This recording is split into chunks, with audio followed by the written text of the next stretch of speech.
So how to fix configuration manager does not exist in the current context. So just right click on the project, then add reference,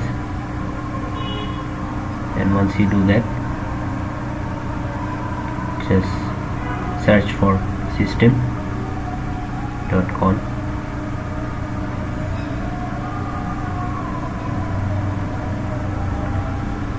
and then select the system.configuration and click on OK.